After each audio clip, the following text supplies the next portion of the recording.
Welcome, sales team, to your introduction to licensing and reciprocity, and kind of getting a bearings and understanding of exactly what that means and what that is.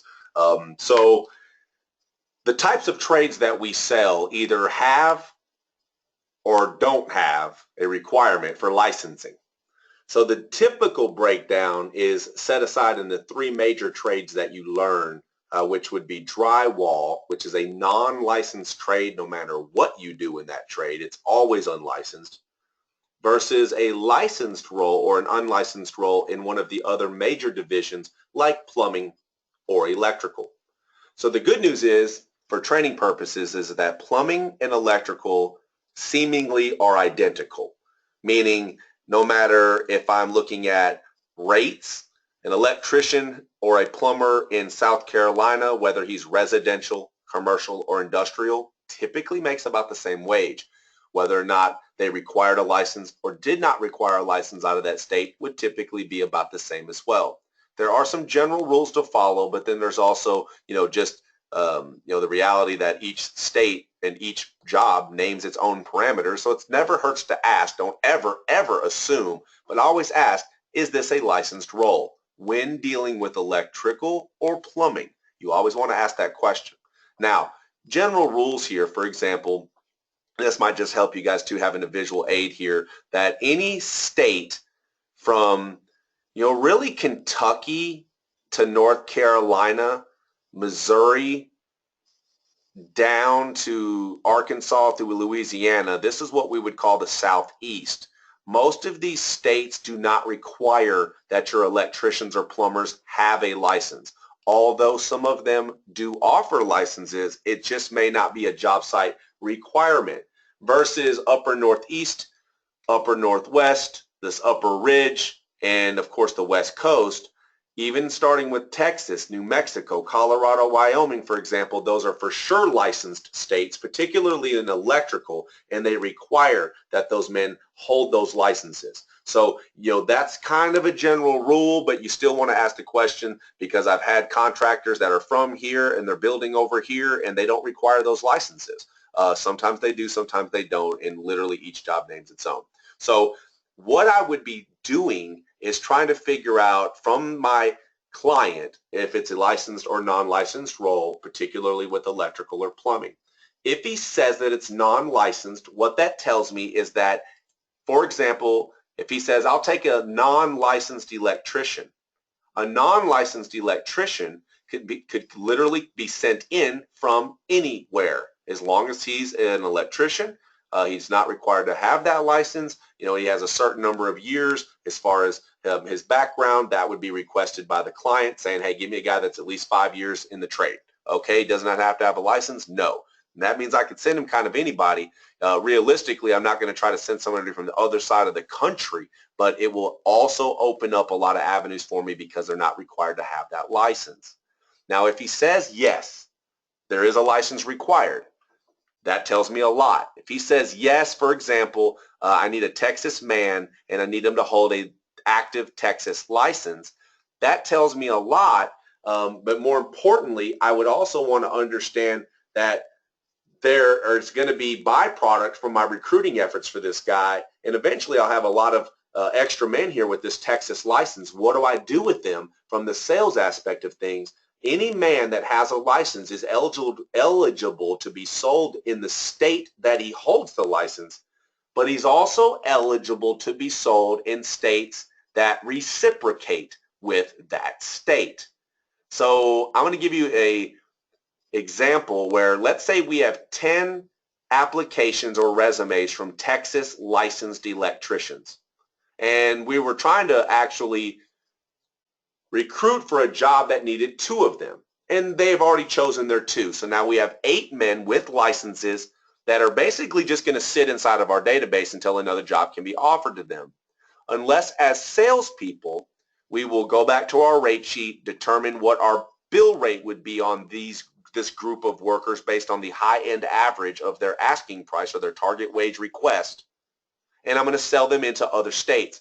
Not just any state, though, what states they reciprocate with. So in this example of Texas licensed electricians, I could literally pull up Google and I would type in Texas license electrician.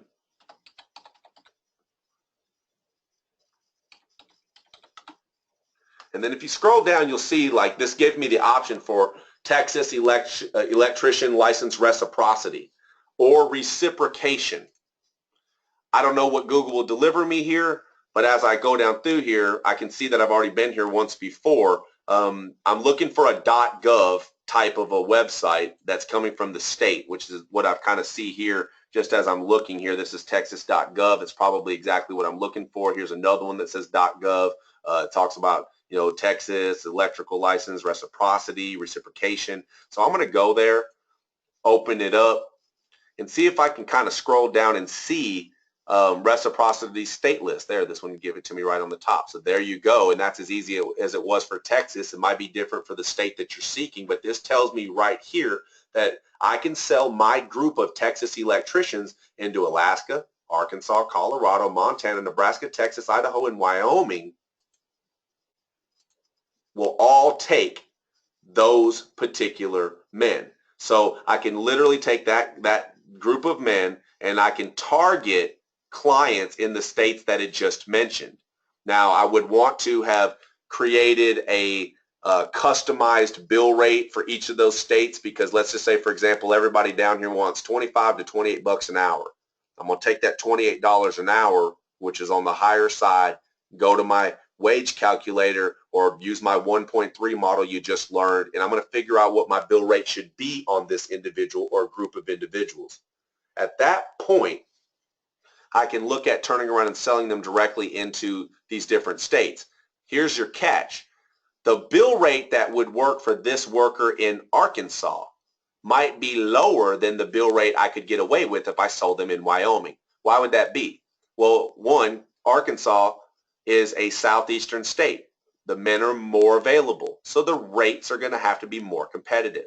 In a Wyoming, where that license may reciprocate, the men might be very scarce, unavailable. So I can get away with a slightly higher bill rate. So although I might have 10 Texas licensed electricians to sell, I might have formulated a bill rate of, let's say, $34 per hour in Arkansas, but the same group would be worth $49 an hour in Wyoming. You will learn that once you start to look, okay, this reciprocates into these other states. Let me go look at those states' workers and find out what those guys need to make per hour. So, for example, if I did that between Texas and Wyoming, in Texas, most of my like older journeymen on the high end will want about $27, $28 an hour. In Wyoming, that high end looks like 30 to 35 per hour. Much different. So I know that these clients up in Wyoming will pay more per hour because they have a target wage much higher than where my men from Texas would be. And so I can take advantage of the fact that a key state here, for example, will reciprocate into some of these other more expensive states. Side note there that a key state is a state that holds a license that reciprocates with a lot of other states. So if you were ever going to go fishing for resumes and try to find men that would be eligible to go to the most other states for this process of product selling, then Texas, Oklahoma, Arkansas, and Nebraska are your top key states. If someone holds one of those licenses, it will get you into the majority of the other states in the country. So hopefully that gives you guys a little bit of idea of how reciprocity works, what to do with it, why it's important, how you can utilize its effectiveness to reach into other states to sell the product that you're developing, and that you need to be mindful that the rate may change based on the geographical location. But other than that, that license that man holds is pretty valuable, because you'll be able to put that into other states in order to be sold. Thanks.